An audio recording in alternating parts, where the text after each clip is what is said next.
नमस्कार दोस्तों, स्वागत करती हूँ आपको प्रतिभा की लाइफ स्टाइल में। 16 नवंबर से अगहन मास प्रारंभ हो चुका है। अगहन के महीने में गुरुवार का बहुत महत्व होता है। इस महीने में जितने भी गुरुवार आते हैं उन सभी गुरुवार में माँ लक्ष्मी की विशेष रूप से पूजा आराधना की जाती है।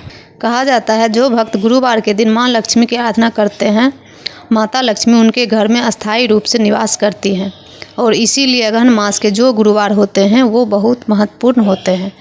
तो आज की वीडियो में मैं आपसे बात करने वाली हूँ कि इस अगहन के महीने में कितने गुरुवार पड़ रहे हैं और अगहन मास के गुरुवार में माँ लक्ष्मी की पूजा आपको किस प्रकार से करनी है, क्या है संपूर्ण पूजा विधि और कौन कौन सी सामग्री की आवश्यकता होगी। यह सारी जानकारी आपको आज की वीडियो में मिलने वाली है, इसलिए पहले से ही पूजा की सभी सामग्री जुटा करके रख लीजिए।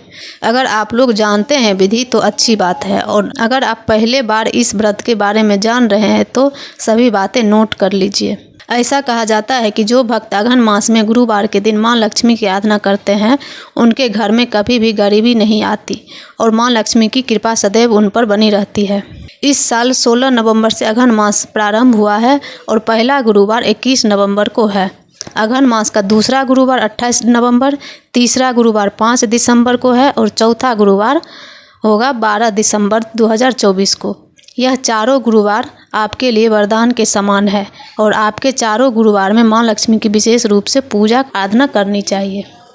तो अब बात करते हैं पूजा सामग्री की। सबसे पहली सामग्री आपको चाहिए नारियल, क्योंकि माँ लक्ष्मी का स्वरूप मानकर कलश पर स्थापित करके इस व्रत में नारियल की ही पूजा की जाती है। और नारियल चाहिए पानी वाला, साथ ही केला, पानी फल, सिंघाड़ा, आंवला, सीताफल, जो भी ऋतु फल आपके पास उपलब्ध है वह ले लीजिए। इसमें धान की बालियां भी अर्पित की जाती है। अगर आपके पास उपलब्ध हो जाए तो बड़ी अच्छी बात है, और अगर आपको धान की बालियां ना मिले तो पात्र में सिर्फ धान भी रख सकते हैं।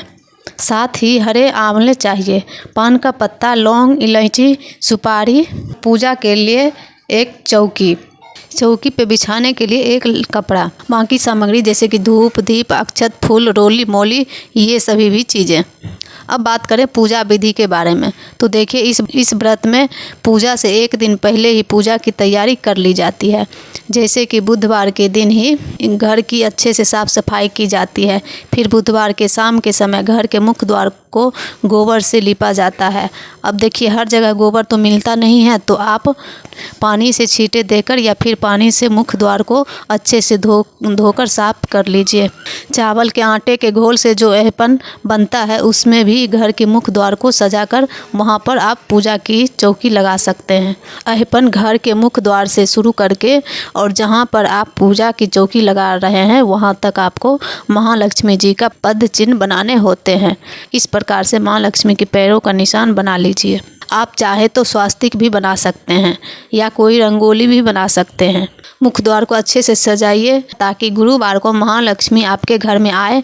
पद्म पुराण में ऐसा माना जाता है कि अगहन मास के गुरुवार को महालक्ष्मी ब्रह्म मुहूर्त में भ्रमण करती है, और जो भक्त माँ लक्ष्मी की आराधना करते हैं, पूजा करते हैं, मंत्रों का जाप करते हैं और घर के मुख्य द्वार को साफ करके रंगोली बनाकर रखते हैं, दीप जलाकर रखते हैं, उनके घर में माँ लक्ष्मी प्रवेश करती है।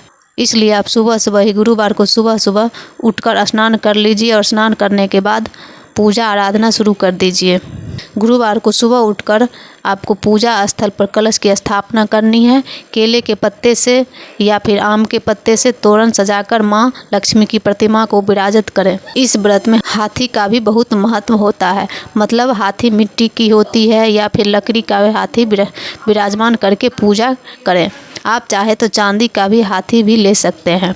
हाथी की स्थापना महालक्ष्मी के दोनों तरफ की जाती है और फिर विधि विधान से गज लक्ष्मी स्वरूप की पूजा की जाती है, जो कि समस्त प्रकार के ऐश्वर्य प्रदान करने वाली हैं। विधि विधान से महालक्ष्मी की पूजा आराधना करके आप मंत्र जाप कर सकते हैं। अपनी इच्छा के अनुसार आप चाहे तो श्री सूक्त का पाठ कर सकते हैं, कनक धारा स्तोत्र का पाठ कर सकते हैं या माँ लक्ष्मी की कोई भी जप मंत्र कर सकते हैं। ऐसा कहा जाता है, मतलब इस व्रत का विधान है कि आप जो भी माला जपते हैं, जो भी मंत्र करते हैं, यह स्तोत्र पाठ कर रहे हैं, कम से कम 16 संख्या में ज़रूर पढ़ना चाहिए। इस व्रत का अगर आप करते हैं तो दिन में आप फलाहार कर सकते हैं और शाम के समय शाम की पूजा करने के बाद माँ को जो भोग अर्पित करते हैं प्रसाद स्वरूप में खाकर अपना व्रत खोल सकते हैं। अगहन गुरुवार के व्रत में मीठा भोजन ही किया जाता है, मतलब शाम के समय जो आप भोजन करते हैं मीठा भोजन ही होता है। दोस्तों, उम्मीद करती हूँ कि आप लोगों को वीडियो पसंद आया होगा। 21 नवंबर को पहला गुरुवार है। मिलती हूँ मैं आपसे अगली वीडियो में, तब तक के लिए नमस्कार।